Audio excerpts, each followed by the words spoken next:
Esse é o nosso Novamente de hoje, aqui dentro da nossa live, nossa conversa a respeito do texto bíblico. Temos falado sobre Mateus, a gente conversa sobre uma série de coisas aqui nas nossas conversas e hoje nós vamos falar sobre Mateus capítulo 6. Eu cometi uma gafe de não ter aberto o texto bíblico antes e deixado tudo bonitinho aqui, comi bola. Vamos ver se eu consigo fazer aqui. Se não der problema, eu vou ler direitinho com você. O meu amigo Douglas na edição vai cortar aqui e vai deixar mais bonitinho. Vamos ver se eu consigo carregar isso aqui. Isso aqui eu não quero, isso aqui eu abro aqui. Eu vou aqui para Mateus e vou para o capítulo 6 de Mateus. Vamos ver se eu consigo. Tenha paciência, irmão. Tenha paciência que a gente chega lá. Deixa eu ver como é que tá isso aqui na nossa tela. Chegou, garoto. Não é que deu? Aí, ó. Sem pressa a gente faz tudo bonitinho. Bom, então você tem na tela o texto de Mateus, capítulo 6. Nós vamos ler aqui do versículo 1 ao versículo 4. E ele diz o seguinte: tenham cuidado de não praticar suas obras de justiça diante dos outros, para serem vistos por eles. Se fizerem isso, vocês não terão nenhuma recompensa do Pai Celestial. Portanto, quando você der esmola, não anuncie isso com trombetas, como fazem os hipócritas. Nos hipócritas nas sinagogas e nas ruas, a fim de serem honrados pelos outros. Eu garanto que eles já receberam sua plena recompensa. Mas quando você der a esmola, que a sua mão esquerda não saiba o que está fazendo a mão direita, de forma que você preste a sua ajuda em segredo, e o seu pai, que vê o que é feito em segredo, o recompensará. Vamos voltar à nossa tela normal aqui novamente e vamos começar a bater um papo a respeito disso. Bom, Jesus então agora apresenta aquilo que ele chama de obras de justiça. E essas obras de justiça são parte da própria tradição da religião de Israel, apresentada por Deus, entregue por Deus a Israel no Antigo Testamento. Essas coisas faziam parte do dia a dia da vida de um judeu no primeiro século. Não se esqueça que a força da religião naquela época era algo realmente diferente. Não é como hoje. Aliás, hoje a questão da religiosidade tem se esvaziado mais e mais, né? As pessoas pouco querem saber disso, acham que é antigo, acham que é desnecessário, tentam resolver suas questões existenciais através da filosofia, através da autoajuda, através do sucesso nesse mundo, do viver a vida e tentar ter no que está aqui, no presente, no palpável, a solução para a sua existência, e elas têm colocado. E acho que é um caminho até que natural diante de tanto desmando que a religião tem feito com as pessoas, né? Tanta vergonha que a igreja gera, tantos abusos que a religião traz e comete contra as pessoas, faz com que elas se rebelem contra a religião e não queiram a religião. Mas não é essa a realidade do primeiro século, não. Lá tudo era misturado, muito forte. A tradição religiosa é muito forte. O maior prédio da cidade de Jerusalém era o templo, que foi reformado por Herodes, ganhou um pátio enorme, tudo era muito grande. Se você já viu alguma maquete de Israel na época de Jesus, você vai perceber que o prédio toma tipo 1/3 da cidade. Era muito grande. E tudo acontecia nesse ambiente religioso. Então, essas coisas chamadas obras de justiça, jejum, esmolas, oração, isso era parte da vida das pessoas. O problema é como elas faziam isso. Então Jesus E os profetas, os antigos que ensinaram isso, eles chamam isso de ato de justiça.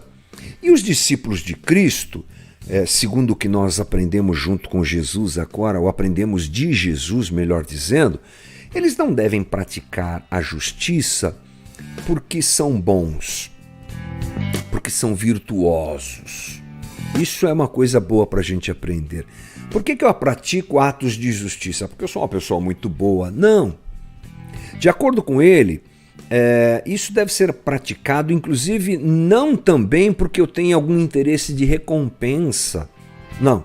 Eu não devo fazer atos de justiça porque eu sou virtuoso ou porque eu espero alguma coisa. Aliás, a palavra justiça no Novo Testamento, ela tem a ver com ser como Deus quer que eu seja.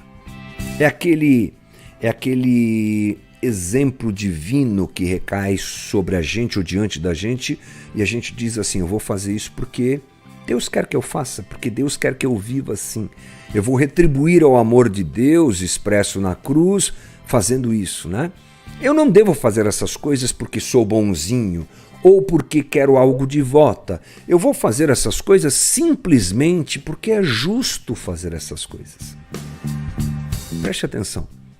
Os atos de justiça praticados pelos discípulos de Jesus são praticados porque são atos de justiça, porque é justo fazê-los. Ou seja, um cristão não faz o que é certo necessariamente porque ele é bom para fazer o que é certo ou porque ele vai receber algo em troca. Não. Ele faz o que é certo simplesmente porque é certo. Ele entrega uma contribuição, a que a Bíblia chama de esmola, uma ajuda a quem precisa, porque aquela pessoa precisa. E eu tenho para dar, eu vou fazer isso. Ele pratica o jejum não porque ele é bom ou porque ele quer algo de Deus. Preste atenção, porque muitos vendem o jejum assim. Jejum não é ferramenta para comover o coração de Deus e Deus te dar alguma coisa. Jejum não é ferramenta para abrir janela dos céus. Jejum é ato de contrição em que eu deixo de ter um alimento para me apresentar diante de Deus. Porque toda vez que a gente está com fome, é uma coisa interessante, não é? A gente tem uma propensão a ser alguém que ouve melhor e que está praticando o abdicar de algo que eu gosto muito, que eu preciso muito, mas que eu voluntariamente entrego para que eu me consagre a Deus. Por que o jejum? Porque é certo jejuar, não porque eu sou bom ou porque eu espero alguma coisa demais. Não é? Porque eu ajudo os pobres, por isso. Porque eu faço coisas ligadas à justiça divina, por isso. A nossa melhor maneira para evitar a vaidade que advém de fazer essas coisas, porque veja bem, dar esmolas, jejuar, orar, eram ferramentas para que os fariseus daquela época mostrassem a sua grandeza, a sua melhor performance espiritual diante das outras pessoas, em comparação às outras pessoas. Eles faziam essas coisas que Jesus diz que devem ser feitas, mas eles faziam para mostrar como eles eram bons. Eles praticavam atos de justiça para as pessoas saberem que eles eram bons e justos. Né? Eles faziam esperando uma recompensa, e essa recompensa, na maior parte das vezes, era a admiração das pessoas. Pequeno isso, né, gente? Olha como ele é santo, ele jejua. Esse é um fariseu que guarda a lei. Pequeno. Oravam nas praças. Eu sou pecador. Pequeno. Davam esmolas e batia sino. Alguns fariseus iam para a praça junto com serviçais que tocavam sinos. Blim, blim, blim, blim. Olha só, ele está entregando uma esmola para o pobre. Gente, não tem cabimento, né? Tudo bem, você pode dizer para mim, dizer assim, eu não faço isso. Tudo bem, está longe da gente isso. Mas você há de convir que nós temos essa tendência de praticarmos a religião nos apresentando como bons para as pessoas e para Deus. Falei sobre isso ontem na Casa da Rocha Guarulhos, na conversa de ontem. Se não escutou, escute que está gravado no nosso canal. A gente quer se fazer bom diante de Deus, a gente quer se fazer merecedor diante de Deus. E Jesus está dizendo, não pratique atos de justiça com essa intenção. Ele não diz não pratiquem atos de justiça, ele diz não pratiquem atos de justiça para se exaltarem. Façam porque tem que ser feito. E façam com um bom coração. Então, vamos pensar o seguinte, se existe uma possibilidade de se envaidecer por essas coisas, como é que eu me protejo delas? Se existe uma possibilidade de querer recompensa por essas coisas, querer visibilidade por essas coisas, como é que me protejo delas? A melhor forma, Jesus ensina aqui nesse texto, é o anonimato. Para você tirar da tua frente qualquer pretensão de lucro com o que você faz, com essa ação virtuosa, é fazer e praticar a justiça de forma anônima. Por isso que Jesus diz que a sua mão esquerda não saiba o que a direita está fazendo. Não fale, não divulgue, não mostre, não se exalte. Se você tem essa... Perdão. Se você tem essa facilidade de se perder no que está fazendo, se encolha, sabe? Se esconda e não fique demonstrando o que você faz, porque esse é um caminho perigoso. É óbvio que tem gente que sabe lidar bem com isso, melhor do que outras pessoas. Tem gente que dá a sua ajuda aos pobres e o coração da pessoa tá bom, tá tranquilo, não tá fazendo aquilo por nenhuma pretensão de recompensa ou de exposição. Ok, essa pessoa pode falar, ela tem essa... Mas quando você percebe, e a gente tem essa tendência, eu digo isso novamente, é bom a gente se esconder. É bom a gente deixar a recompensa na mão de Deus e não esperar a retribuição de práticas de justiça como oração, jejum e ajuda aos pobres. É bom a gente simplesmente fazer porque deve ser feito. E a necessidade de aprovação que aqueles fariseus tinham, tentando provar a sua superioridade, ela deveria ser vencida pelo anonimato. Sabe por quê? Eu acho que o anonimato nos protege de nós mesmos. Faça porque tem que ser feito. Jesus não disse que não deve ser feito. Jesus disse, olhe para o teu coração e veja como você está fazendo. E ao perceber qualquer tentativa de glória humana, de aplauso, de enlevo e superioridade diante dos outros e do próprio Deus, corre, se esconda.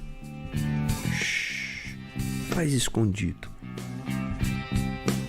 Porque o motivo de se fazer, se ele for um daqueles ligados à recompensa, à visibilidade ou qualquer coisa do tipo, não está certo. Então, se a gente se esconde, se a gente vai para o anonimato, a gente se esconde da gente mesmo. Coração complicado nosso, né? Melhor fazer escondido, melhor nos colocarmos na dependência absoluta do Pai e procurarmos o anonimato. Essas são as palavras de Jesus quanto aos atos de justiça que nós devemos fazer, sempre com um bom coração. Discípulo de Jesus não faz as coisas para se, como diríamos na brincadeira, para se amostrar. A gente faz as coisas porque elas têm que ser feitas, porque é bom fazê-las, é justo fazê-las, é correto fazê-las. E a recompensa está na mão de Deus. Deus sabe de tudo. Aliás, já é uma recompensa poder fazer, né? Já é uma recompensa poder dar uma ajuda a quem precisa, já é uma recompensa orar a Deus, já é uma recompensa jejuar e buscar a Deus. Que o Senhor nos esclareça tudo isso e que a gente caminhe bem para esse caminho aí. Que Deus nos abençoe. É isso aí. Esse foi o nosso Novamente de hoje. Bora lá na continuidade da nossa live.